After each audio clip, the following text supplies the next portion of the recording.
today's video mga katisoy, mag-deliver tayo ng tubig, purified water.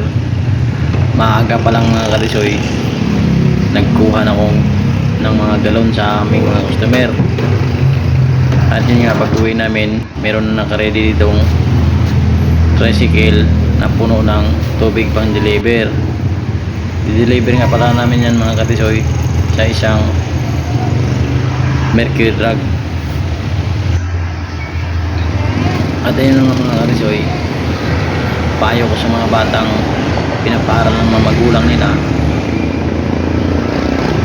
mag-aral kayo ng mabuti habang buhay pa yung nanay tatay nyo. Kasi kung hindi kayo mag-aral ng mabuti, maghihirap kayo na paglaki nyo, magkaroon na kayo ng pamilya. Kaya ito mga katisoy, Pasok sa hindi kasi ako natapos sa pag-aral, kaya ito na yung trabaho ko. araw-araw. Kaya ito, pag uwi namin, inayos ko na naman yung laman ng L300 para i-deliver na namin. Ganito kahirap ang isang delivery boy ng water station. Pero ganun pa man, wala akong karapatan para magreklamo dahil ito yung trabahong pinasukan ko. At ito na nga, naayos na, puno na siya.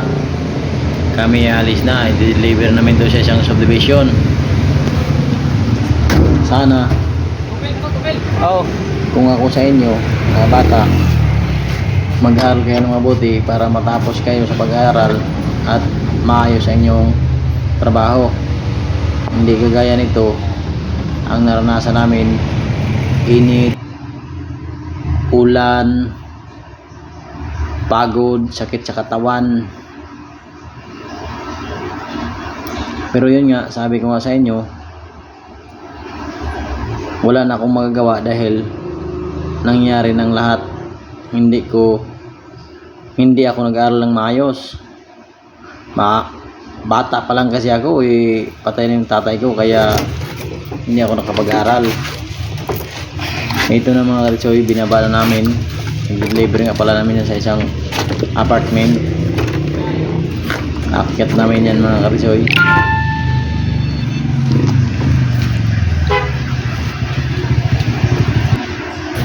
At ito na nga, yan pala mga katisoy ang aming akyatan na apartment.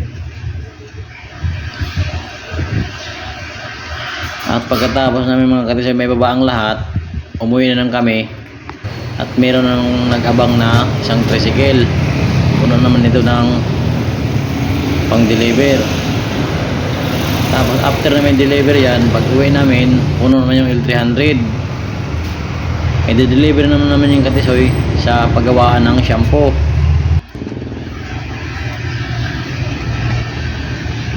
Ayun na mga katisoy, nakarating na kami sa paggawa ng shampoo. I-draft na namin yung mga laman ng L3. Pero kahit mahirap mga katisoy, idaanan na namin sa saya. Dahil wala na kami magagawa. Ito na yung profesyon namin eh. Ito na yung trabaho namin. Kaya i-enjoy na lang.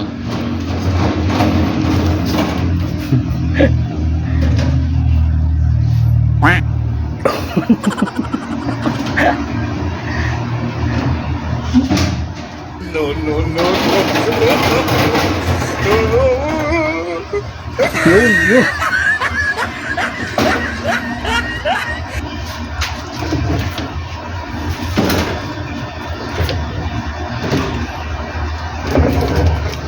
Grabe ng kusgana na. Clap. At ayun na nga mga katisoy, tapos na namin na-drop yung isang L300an. Ngayon uwi na kayo mga katisoy dahil tanghali na. At alam kong marami na naman nag-abang na deliver doon sa water station. At kakain na rin kami dahil mag-alas 12 na. Kaya salamat sa inyo mga katisoy. I love you.